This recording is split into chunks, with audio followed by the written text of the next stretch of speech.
Yeah, I mean, there's a really good guy in this group. His name's Dylan. He's built all of his business in the U.S. from Asia.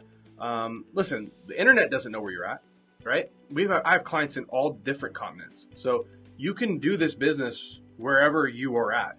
It doesn't know. I've been out of the country. I was in Thailand.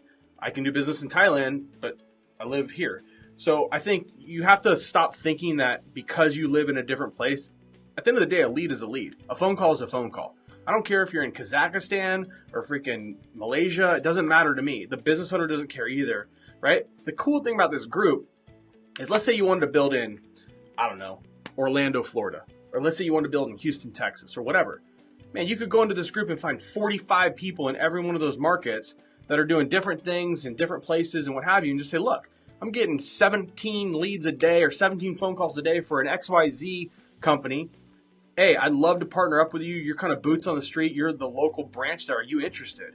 Or, hey, do you have any other clients that are in this space right now that maybe would be interested? Like, utilize partnerships, man. I think was it you and I talking about partnerships today? Yeah, like partnerships can be good. They can also be bad, depending on the partner and the equity of the deal. But if you feel like that's the one sticking point, is that you live in another country and you want to build here, utilize the network here. Your network that you have here is pretty awesome. I mean, I can't tell you how many deals I have with other Jays, all sorts of deals, and I love them. They're great. I'm good at what I do. They're good at what they do. We partner up and we make some money together, right? I think where people can make a mistake or a misstep here is where you start crutching on deals where you think they're going to be, hey, I want to work with this person because he's the baller of the group, and so he's going to take me to the promised land. That's probably the biggest misstep people will make, is they'll try to attach to someone, and then that person, if they're a baller, they don't need you. They don't. They're already winning. So if you want to attach to a baller, okay, in the group, what I would do is let them win at the highest capacity on your deal first. Again, it comes down to results in advance. It's just another sale, right? So if there's someone in one of those markets that you see is doing really, really well, man, connect to them, but be so ridiculously valuable to them. It's kind of like what Shiv did when he came up. Shiv started as my support guy. He was so valuable. I think we were paying you like $1,500 a month to kind of do support for us on the side. He was so valuable. He was so willing to do anything and everything, just grind, that it didn't take long for us to go, dude, this dude's super legit. And, we paid Shiv probably $250,000 last year for help with all the different things. We opened up more doors for more opportunities because he deserved it.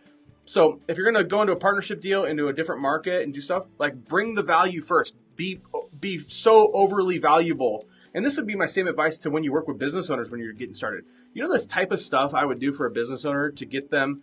In fact, this is a really good conversation. I'm going to bring this up. I have some friends that we're in a business together, and I'm kind of new to the space. So I was picking their brains this weekend.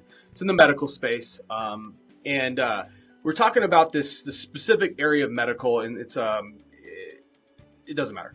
But nevertheless, it's totally a commoditized business.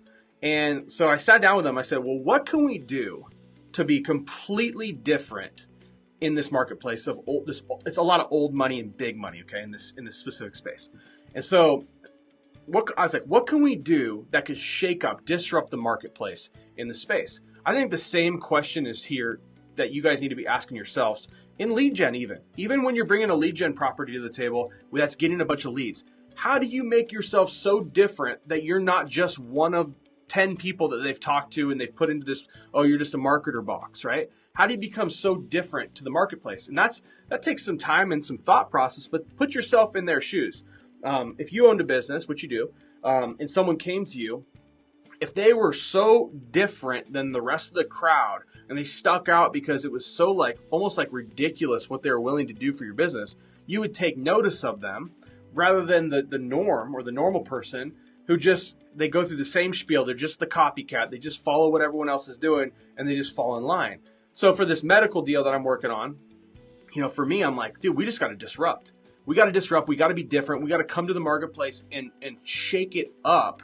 And I think if you guys take that same approach with a partnership of being so, you're giving 90%, they're only giving 10 when you're trying to seek out partnerships to put these deals together, they'll never want to not partner with you. Make yourself valuable enough in a partnership, and both sides should be listening to this, but specifically if you're in another country and you're worried about, dude, just make yourself super valuable with the folks that you want to partner up with in these spaces, and you guys will do tons of deals together and you build an awesome business. Okay?